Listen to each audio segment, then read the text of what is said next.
Today we examine the requirement of good faith by examining the case of Market Street Associates versus Frey. The implied covenant of good faith and fair dealing is a mandatory rule that parties will deal with each other in good faith. It's an implied obligation in every contract, meaning it does not need to be explicitly written or stated, and it can't be disclaimed. The covenant is incorporated into the Uniform Commercial Code Section 1-304, and Section 2-103 defines good faith in the case of merchants as honesty in fact and the observance of reasonable commercial standards of fair dealing in the trade. The Restatement Second, Section 205 also states that every contract imposes upon each party a duty of good faith and fair dealing in its performance and its enforcement. The case of Market Street Associates versus Frey was decided by the Seventh Circuit in 1991. The opinion's author, Judge Richard Posner, is a leading figure in the field of law and economics. The Journal of Legal Studies identified him as the most cited legal scholar of the 20th century. He is the closest thing we have today to Oliver Wendell Holmes, a Promethean scholar turned judge with seemingly unbounded capacities. The opinion, while very long, gives a detailed explanation of Judge Posner's take on the duty of good faith in contracts. J.C. Penney and General Electric Pension Trust entered into a sale and leaseback agreement. To understand the case, it's useful to understand that sale and leaseback transactions are incredibly similar to a mortgage loan, but are characterized as sale and leaseback for various tax purposes. With a loan, of course, the lender initially lends money to a borrower, and the borrower then pays back the loan with smaller periodic payments. With the sale and leaseback transactions, the cash flows are identical. The effective lender, in this case General Electric Pension Trust, initially sends the quasi-borrower, J.C. Penney, a bunch of money when GE buys the property. And then Jacques Penney effectively pays back the loan when it sends its periodic rent money back to the lender. At the end of the leaseback period, the quasi-borrower often can repurchase the property by paying what is similar to what would be a balloon payment if the transaction were a traditional mortgage loan. Of course, if this had been a traditional business loan, J.C. Penney would have been able to make improvements in its property. And parties to sale and leaseback transactions often include provisions to give the renter, this effective borrower, various rights to allow the same kinds of improvement in the property without distorting the party's incentives regarding the buyback option. In this case, the contract included a provision requiring the trust to give reasonable consideration and to negotiate in good faith should J.C. Penney make requests to borrow more money for improvements to the leased property. The contract further stated that should negotiations fail, the negotiations to acquire this new funding, J.C. Penney would be entitled to immediately buy back the property from the trust, with the purchase price stipulated by a formula specified in the contract. These important provisions are in paragraph 34 of the lease. Even though the contractual formula was an attempt to capture what the value of the property would be in the future, the formula in this case failed to accurately reflect what the market price turned out to be. So at the time of this dispute, the formula price was far below the actual market price of the property. J.C. Penney later assigned its interest in the lease to Market Street, which was the plaintiff and now the appellant. Market Street requested financing from the trust without informing the trust about the contractual terms, granting Market Street an option to buy the property immediately at the formulaic price should the financing negotiations fail. The trust was apparently unaware of the purchase option term in the contract. The negotiations failed, and Market Street attempted to exercise the purchase option at the formulaic price stipulated in the contract, which, as mentioned above, was well below the market value. After the trust refused to sell the property at that price, Market Street sued for specific performance. The district court granted summary judgment to the trust, ruling that Market Street's behavior violated a good faith contractual requirement. In the instant decision, Judge Posner, writing for the appellate panel, reversed and remanded, holding that the facts could be construed to find that Market Street behaved in good faith. Just to make sure we understand the facts of the case, what does paragraph 34 of the lease entitle the lessee to do? Which term did Market Street fail to disclose? Well, two important things. First, it allows Market Street to request that the pension trust finance the cost and expense of improving on the property. The pension fund is under a contractual obligation to consider and negotiate in good faith after it receives this request. Second, if these negotiations fails, the contract gives Market Street the option to immediately repurchase the property at a price derived from a formula specified in the contract.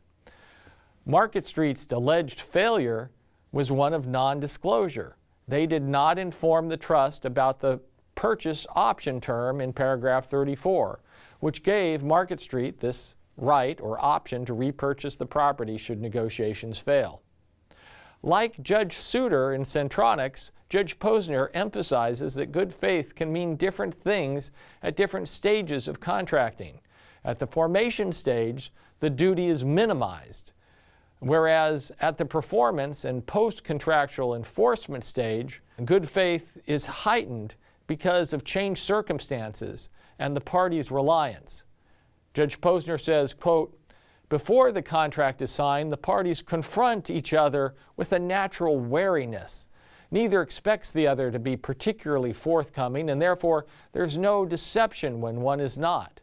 Afterward, the situation is different. The parties are now in a cooperative relationship, the cost of which will be considerably reduced by a measure of trust. So each lowers his guard a bit, and now silence is more apt to be deceptive." Posner sees that the good faith duty is equivalent to the law finding an implied or default condition to a contract, and suggests that the goal of courts in setting these implied conditions should be, quote, "to give the parties what they would have stipulated for expressly if at the time of making the contract they had had complete knowledge of the future and the cost of negotiating and adding provisions to the contract had been zero." He says that the concept of the duty of good faith, like the concept of fiduciary duty, is a stab at approximating the terms the parties would have negotiated had they foreseen the circumstances that have given rise to their dispute. These quotations are classic statements of what contract theorists call hypothetical default setting, setting the legal default at what the parties would have wanted. So, what would the parties have wanted? Posner suggests that the duty of good faith in this context is, quote, halfway between a fiduciary duty, the duty of utmost good faith, and the duty merely to refrain from active fraud. Despite its moralistic overtones, it's no more the injection of moral principles into contract law than the fiduciary concept itself is, unquote.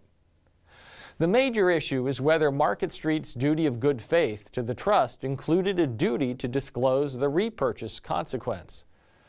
The courts ruled yes. Judge Posner reasoned that both Market Street and the trust might want to minimize the cost of performing the contract. The point of the doctrine of good faith is to reduce defensive expenditures, or at least in part. It seems to fit in this case, and good faith should apply. Now, you might wonder what these defensive expenditures are. Basically, these are costs that a person incurs to minimize damage to himself, including the damage from making a mistake. Judge Posner uses the examples of theft Because of the threat of theft, people often take out insurance and install security systems or get menacing dogs. All of these are defensive expenditures. In the case of a contract, if parties did not have to negotiate in good faith, there would be a lot of investment in defensive expenditures to protect that each party would make to protect themselves against making a poorly thought out agreement. Defensive expenditures are bad because they are a waste of society's resources. Removing the good faith requirement would induce more defensive expenditures because people would need to investigate whether the other party is being honest rather than taking their word for it. It would require more defensive expenditures because you'd have to make sure you weren't forgetting a contractual term. It would be better if people just negotiated honestly and openly and use the resources they would have spent on defensive expenditures somewhere else. In this case, Posner characterizes the failure to disclose as sharp dealing. Sharp dealing is when a party takes advantage of a clear oversight by the opposite party. There's no social benefit to inducing sharp dealing such as this one.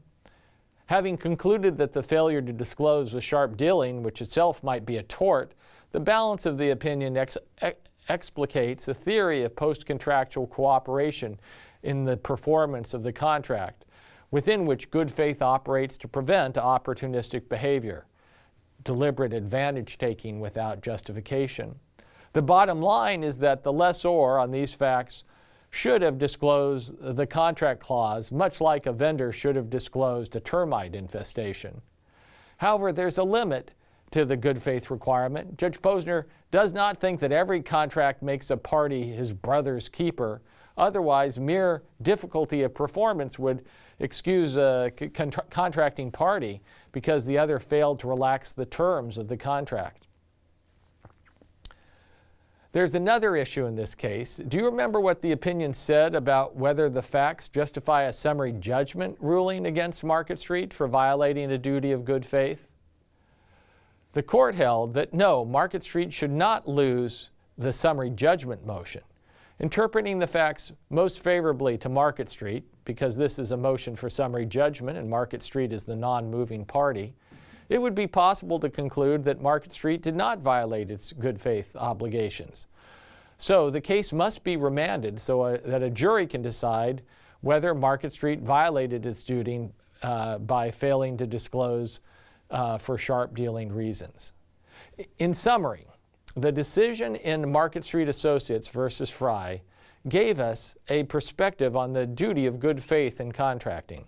Good faith is an implied duty not to intentionally take advantage of the other party's ignorance of the terms. Somewhat surprisingly, Judge Posner finds that the law may require that a contractor remind a sophisticated party of the terms of a contract that a sophisticated party has already agreed to. Posner explained that good faith requirements in the performance of a contract help prevent opportunistic behavior and thus economize on inefficient defensive expenditures. Scholar of the 20th century. He is the closest thing we have today to Oliver Wendell Holmes, a Promethean scholar turned judge with seemingly unbounded capacities. The opinion, while very long, gives a detailed explanation of Judge Posner's take on the duty of good faith in contracts. J.C. Penney and General Electric Pension Trust entered be disclaimed. The covenant is incorporated into the Uniform Commercial Code Section 1-304, and Section 2-103 defines good faith in the case of merchants as honesty in fact and the observance of reasonable commercial standards of fair dealing in the trade. The restatement second, Section 205, also states that every contract. Today we examine the requirement of good faith by examining the case of Market Street Associates versus Frey. The implied covenant of good faith and fair dealing is a mandatory rule that parties will deal with each other in good faith. It's an implied obligation in every contract, meaning it does not need to be explicitly written or stated, and it can't act imposes upon each party a duty of good faith and fair dealing in its performance and its enforcement. The case of Market Street Associates versus Frey was decided by the Seventh Circuit in 1991. The opinion's author, Judge Richard Posner, is a leading figure in the field of law and economics. The Journal of Legal Studies identified him as the most cited legal into a sale and leaseback agreement. To understand the case, it's useful to understand that sale and leaseback transactions are incredibly similar to a mortgage loan, but are characterized as sale and leaseback for various tax purposes. With a loan, of course, the lender initially lends money to a borrower, and the borrower then pays